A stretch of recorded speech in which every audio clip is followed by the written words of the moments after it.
नमस्कार दोस्तों, जब से दिल्ली में भारतीय जनता पार्टी की सरकार बनी है, गरीब आदमी की तो शामत आई हुई थी। अब भगवान को भी नहीं बख्शा जा रहा। 2-3 दिन पहले आपने देखा शालीमार बाग में जैन मंदिर के ऊपर भारतीय जनता पार्टी ने, उनकी सरकार ने बुलडोजर चलाया, सबने देखा।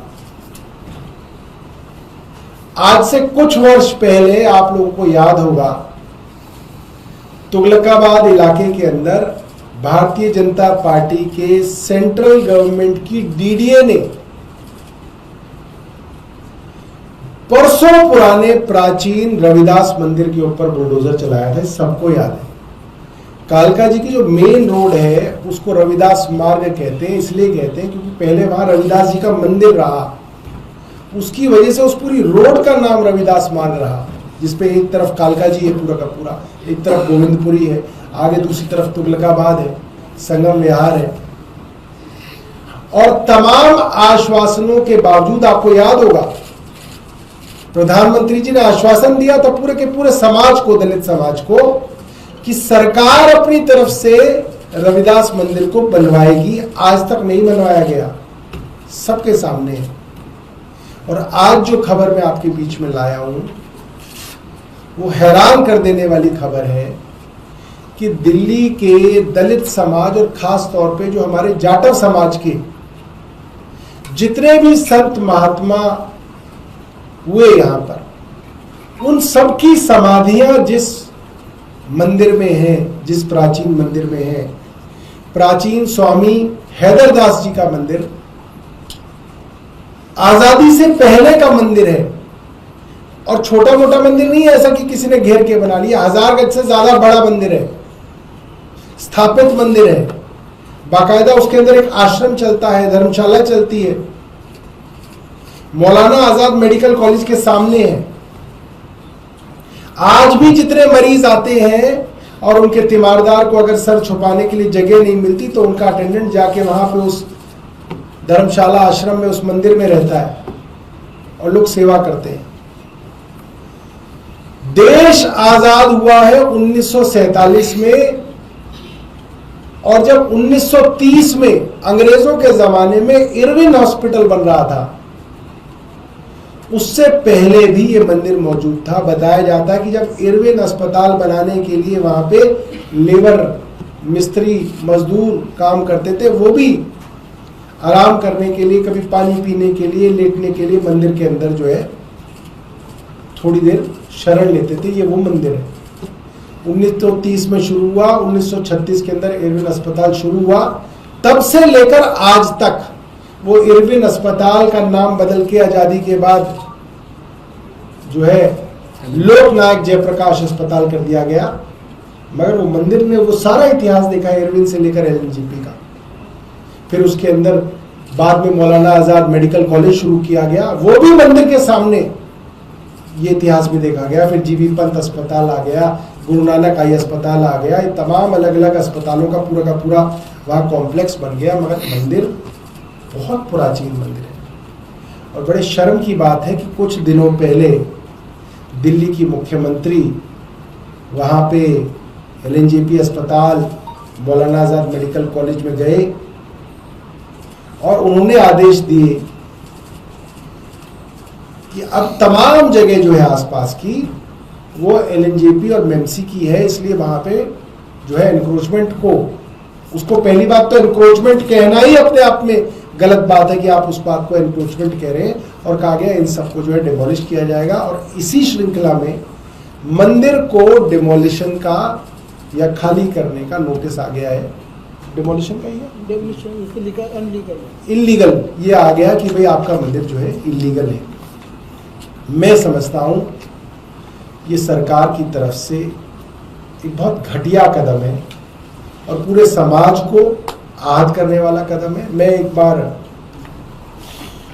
नोटिस के अंदर ये दिया गया है, नोटिस इन्हें state officer Maulana Azad medical college, तो ये जो मौलाना आजाद मेडिकल कॉलेज है सरकारी है, इसकी तरफ से ये इन्हें नोटिस दिया गया है। और इनमें कहा गया है कि भाई ये जो आपका पूरा का पूरा जो स्ट्रक्चर है ये इलीगल है और अंत में लिखा है, now therefore having considered the material on record and the fact that opportunity of hearing has already been granted and finding no lawful justification for unauthorized construction encroachment in question, ये वो estate officer hereby direct that said occupants or claimants of unauthorized structures to remove or demolish the said unauthorized structures within 7 days, यानी कि आप 7 दिनों के अंदर खुद अपने इस मंदिर को जो है डिमोलिश कर लें। तो इसी तरह का कहा जाता है। इसमें ये भी अभी आपने पढ़ा कहा कि कोई व्यक्ति आया नहीं लॉफुल तरीके से अपनी बात रखने नहीं, कोई गया था इनकी तरफ इन्होंने ये लिखा है इन्होंने कि आपने जो भी अपने कागज दिए, जो भी अपनी बात दी, उससे हम सहमत नहीं है। अब तुम आए आज़ादी के बाद, ठीक है जी, ये तो मौलाना आज़ाद मेडिकल कॉलेज तो मुझे लग रहा है 1956 में 1959 के अंदर जो है ये मौलाना आज़ाद मेडिकल कॉलेज बना है। और ये मंदिर जब इरविन हॉस्पिटल बन रहा था उससे भी पहले का है। मौलाना आज़ाद मेडिकल कॉलेज को आवंटित हुई है जगह 1959 में, ठीक है। और 1930 के अंदर यहाँ पे इरविन अस्पताल बना, और ये मंदिर तब है जब इरविन अस्पताल बन रहा था, ये मंदिर तब से है। तो कहने का मतलब ये है कि देखिए, अगर सरकार, मैं कई बार ये बात बोलता हूँ, लोग कहते हैं कि साहब ये कोर्ट से हार गए। गरीब आदमी सरकार के खिलाफ कोर्ट में लड़ सकता है क्या? सरकार तो होती इसलिए कि गरीब के लिए लड़ाई लड़े, कि गरीब कहीं जो है उसको कोई दबा ना ले, अमीर उद्योगपति उसको लूट ना ले, उसका जीना मुश्किल ना कर दे, इसलिए सरकार बनाई जाती है कि सरकार गरीब के साथ खड़ी होगी। यहां अब सरकार ने अलग ही तरीका शुरू किया कि सरकार अब उद्योगपतियों के साथ खड़ी हो गई और गरीबों के ऊपर हुक्म चला रही है कि तुमको मैं मुकदमे में हराऊंगी। तो सरकार तो किसी को भी हरा देगी मुकदमे में। सरकार से मुकदमा कोई नहीं लड़ सकता। गरीब आदमी, गरीब झुग्गी वाला आदमी, ये दलित समाज के वो लोग जो पूजा पाठ करने वाले लोग हैं, क्या जो है ये कानूनबाजी इनके साथ करेंगे। मगर इतना मैं आपको जरूर कह सकता हूं कि हमारे मीडिया के बंधु वहां जाएं, आसपास बात करें, गली मोहल्ले में बात करें। मैं ये समझ सकता हूं कि ऐसे हजारों लोग आपको मिल जाएंगे, बूढ़े बूढ़े 80-80 साल के, 90-90 साल के, जो बता देंगे कि भैया जब से हम हैं तब से ये मंदिर यही है। क्योंकि ये चीज झुटलाई नहीं जा सकती, ये कोई झूठ नहीं बनाया जा सकता। और किन मंदिरों के पास अपनी कागज वो जो खसरा खतौनी है वो तो मुझे नहीं पता। अब तो क्या ये ना आधार मान रहे, ना ये वोटर कार्ड मान रहे। ये तो मंदिर वाले से भी कहेंगे तेरे पास पासपोर्ट है तो दिखा दे, पासपोर्ट तो इनके पास किसी के पास नहीं है। तो ये सरकार बड़ी जालिम सरकार है, और नंबर सबका आएगा। ऐसा ही नहीं है कि सिर्फ गरीबों का आएगा, झुग्गी वालों का आएगा। पहले कुछ लोग सोच रहे थे चलो दलितों का ही आएगा, तो पता चल गया जैनियों का भी आ गया नंबर सबका आएगा। हाँ जी सर, हमारे भाजपा के दलित विंग के जो राष्ट्रीय अध्यक्ष दुष्यंत गौतम और समाज कल्याण में ये बता रहे हैं राकेश जी कि भारतीय जनता पार्टी का जो राष्ट्रीय अध्यक्ष है, वो जो दलित समाज के लिए जो उनका विंग है, उसके जो राष्ट्रीय अध्यक्ष हैं वो कई बार वहां पे आते हैं माथा टेकने, क्योंकि बड़ा स्थल है। मतलब मैं आपको ऐसा नहीं कह रहा, कई बार क्या होता है कि छोटे छोटे मंदिर सड़क के किनारे बन जाते हैं, लोग लिख देते हैं प्राचीन मंदिर, वो भी है। मगर ये मंदिर जो है ये एक बड़ा प्रतिष्ठा वाला जो है सिद्ध स्थान है, पुराना स्थान है, और उसके साथ इस तरीके का किया जा रहा है। ये जो है दलित समाज भी और पूरा जो हमारा समाज है, चाहे उसमें हिंदू हो, मुस्लिम हो, सिख हो, ईसाई हो, दलित हो, सवर्ण हो, सब इस लड़ाई में एक साथ है। और मैं भारतीय जनता पार्टी को ये बताना चाहता हूँ कि मंदिर तो हम तोड़ने नहीं देंगे। ये प्रेस कॉन्फ्रेंस करके सिर्फ बता रहे हैं आपको। जीरकपुर वाले मामले को लेकर कुछ कहेंगे भाई?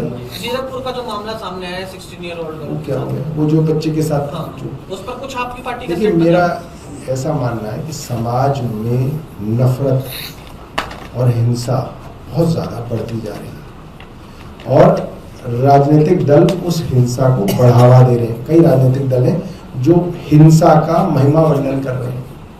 समाज के अंदर अब हिंसा, गुस्सा, इस सबको कम करने की जरूरत है। आप लोग कुछ कर रहे हैं, सरकार आपके पंजाब? अब हम क्या करें बताओ भाई? अरेस्ट वगैरह कार्रवाई आ रही है? वो तो सरकार करेगी, कानूनी कार्रवाई करेगी। अब मैं कोई ना वहाँ पे मंत्रियों से बताऊँ।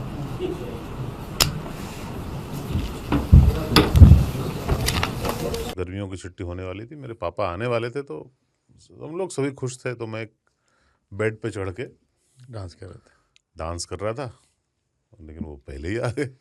फ्रीज।